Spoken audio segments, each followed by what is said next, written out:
Okay, hello. So we're gonna be starting with the question connection of bones, structures, and types of joints. Usually, what you'd want to do with these type of questions is divide the question if it has multiple parts as connections. We're gonna be dividing this into connections, continuous joints, discontinuous joints, and a subdivision like what are the types of discontinuous joints. Now, what are the types of connections? There's discontinuous connection and discontinuous. Continuous is where two bones are directly attached to each other through fibrous or cartilaginous or directly even bony connection. They have little to no movement within the joint. Sometimes they're known as false joints. Now, what is a discontinuous joint? Discontinuous joint is when there are two bones and they have space in between, and the space is usually filled with the synovial fluid, and which is covered by a synovial membrane, and which is further covered by either fibrous tissue to hold the joint in place. And this type of joints enables it in a lot of free motion, and the synovial fluids purpose uh, is to enable smooth motion. Now, continuous joints. There are three types of continuous joints. There's fibrous, bony, and cartilaginous. Let's start off with fibrous. Fibrous. Now, syndesmosis is a type of fibrous joint where there is either collagenous or elastic type of tissue between the two bones. The degree of movement depends on the amount of tissue between the two bones. Now, an example of this type of joint is the joint between the radius and ulna, where the bone is connected to each other by an interosseous membrane, and the tibia and the fibula as well, where there is an interosseous membrane between both of them as well. And another type of fibrous joint is suture joint, which is present between the skull bones of the head, not the skull base, which is a different type of joint. We're going to go to it later. Now, gomphosis, that's present between the teeth and the alveolar socket present in the mandible, and the periodontal ligament, that's the fibrous connection. Now we have bony joints. Bony is also called as synostosis. The joints is the firmest joint possible between two bones. There's actually no movement.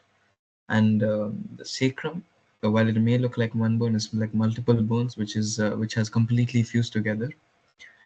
And as you might have learned, like in the previous question, where there is within the bone there are plates, epiphysis and metaphysis. After puberty, they close up and form a synostosis, so a solid immovable joint. And before that, it's actually in synchondrosis, which we're going to now. Cartilaginous joint. Synchondrosis is basically when there is hyaline cartilage present between two bones. It is a permanent example of permanent synchondrosis is sternocostal joint between the sternum and the ribs, and between the bones of the cranial base, basically the skull bones. And temporary synchondrosis is what we just went over between the epiphyseal plates. And now symphysis, fibrocartilage, is present between the bones.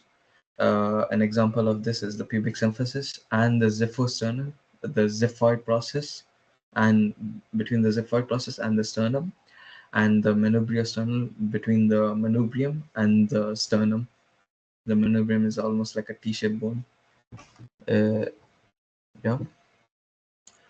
And now we move on to discontinuous joints, also known as screw joints, and they consist of an articular surface, joint capsule, joint cavity, discs or menisci, articular lips, and bursa. Now the articular surface. Oops. Let me go back. Yeah, now the articular surface is basically this blue color thing on the bone that you can see here. It's marked articular cartilage. That's the articular surface, and it's covered by hyaline cartilage, which reduces friction. And now we see the joint capsule, which is in purple color here. And it's a two-layered membrane, outer being a fibrous membrane and the inner being the synovial membrane, which secretes the synovial fluid. The synovial fluid basically provides nutrition to the articular cartilage because there is no blood supply to the articular cartilage.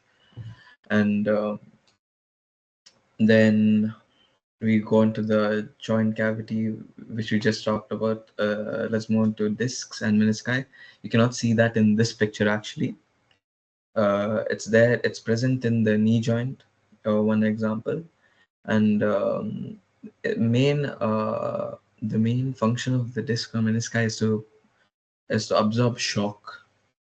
Yeah, the difference between disc and menisci is disc divides the bone completely as it's one continuous piece of tissue, while the menisci partially divides it. It's not, it doesn't divide it completely. Now, articular lips, it's collagenous connective tissue responsible for enlarging the joint surface. And the bursa is basically sacs lined by synovial membrane. On the inside, present they secrete synovial fluid. It's basically bags of fluid present under the skin and between the joint and the muscle. Now, discontinuous joints, types of them. The first one we'll be looking at is the ball and socket joint. One good example we all know is the shoulder joint. They it has the ball and socket joint has 3 degrees of freedom, multiaxial, consisting of a bony head and a socket. In this picture, you can see it's between the head of the femur and the hip bone.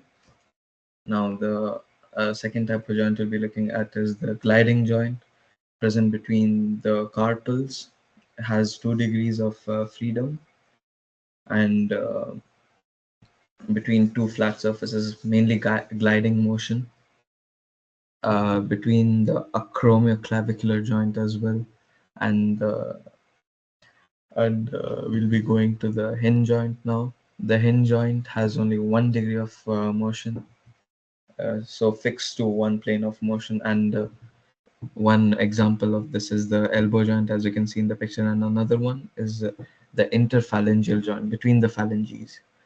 And now we'll go to the saddle joint. The saddle joint has also 2 degrees of freedom. Good example is the the between the first metacarpal, basically your thumb. The thumb joint is the saddle joint between the first metacarpal and the trapezius, trapezium, and the we'll be going to the condyloid joint. The condyloid joint also has 2 degrees of freedom. And basically, an example of this is the radiocarpal joint and the between the metacarpophalangeal joint as well. And now the pivot joint. Basically, in this picture, you see one bone pivots around the other bone. Here, the atlas is the at the atlas is pivoting over the dense portion of the axis and or the odontoid process. And another example of this is the radius pivoting on the ulna. And that's about it.